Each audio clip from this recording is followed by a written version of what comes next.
Muito obrigado, Carol. Um bom dia para você e para todo mundo que nos acompanha. A maior parte dos grandes jornais, da grande imprensa internacional, está destacando o início desse julgamento, chamando esse a fase final do julgamento do ex-presidente Jair Bolsonaro e dos outros acusados pela tentativa de golpe. Você me perguntou se essas coberturas têm uma linha mais ou menos comum.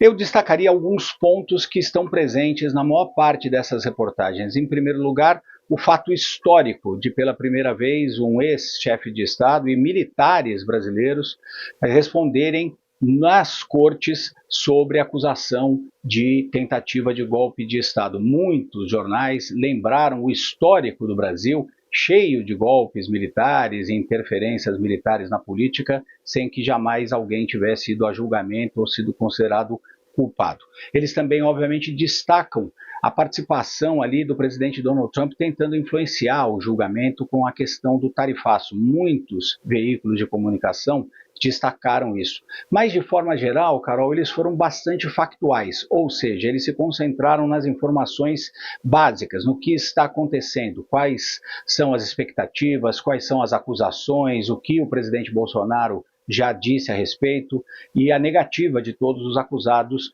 de terem participado em qualquer tipo de conspiração contra o Estado de Direito no Brasil. Mas eu vou destacar alguns órgãos muito importantes da imprensa internacional. Em primeiro lugar, a BBC, a TV pública aqui do Reino Unido, que fez uma cobertura bastante factual e vai acompanhar nos detalhes tudo o que está acontecendo. A manchete do site da BBC nessa manhã sobre o julgamento era: julgamento do ex-presidente Bolsonaro entra na fase final. Foi uma reportagem bastante factual, apenas explicando aqui para o público, especialmente no Reino Unido, o que está acontecendo no Brasil, porque eles não estão acompanhando com o nível de detalhe, obviamente, que a gente acompanha esse importante julgamento no Brasil. O El País, que é a principal publicação de língua espanhola no mundo, é o principal jornal da Espanha, ele destacou o seguinte na sua manchete: contagem regressiva para Bolsonaro, seu clã familiar e a direita brasileira. O El País chama esse julgamento de o julgamento mais importante da história recente do Brasil e diz que é um momento chave justamente para o Bolsonaro, para aqueles que o seguem e as partes mais à direita da política brasileira que vem apoiando o ex-presidente. Eles dão maiores detalhes ali das articulações, inclusive, dos aliados do presidente Bolsonaro sobre a discussão de uma possível anistia, inclusive, para alguns dos acusados dessa tentativa de golpe de Estado. O Clarim, um dos principais veículos do nosso vizinho aí, a Argentina, destacou a questão das eleições, Carol. E a sua manchete era a seguinte: Brasil, julgamento de Jair Bolsonaro abala a direita um ano antes das eleições presidenciais.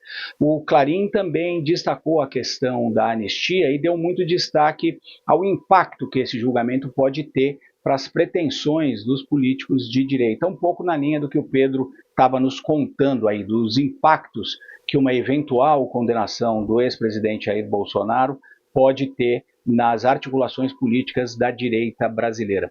E o Washington Post, meu último destaque, Carol, uma das principais publicações lá dos Estados Unidos, destacou, inclusive porque, obviamente, tem como sua principal audiência os norte-americanos, destacou a influência do presidente dos Estados Unidos, Donald Trump, no processo todo. A manchete do Washington Post é o seguinte: julgamento de Bolsonaro, o Brasil confronta Trump e o seu passado autoritário. O Washington Post dá grande destaque a essas tentativas do presidente Donald Trump de interferir na política brasileira, de interferir na soberania brasileira ao falar no tarifaço em relação ao julgamento, e também dá um grande destaque a esse passado cheio de golpes, esse passado de ditaduras militares que infelizmente atingiram o Brasil. Lembrando também que nunca um dos generais brasileiros ou um dos seus antigos líderes foi posto em julgamento, apesar de liderarem golpes de Estado no passado e também ditaduras. Por isso eles dão um grande destaque a esse julgamento histórico que começa hoje.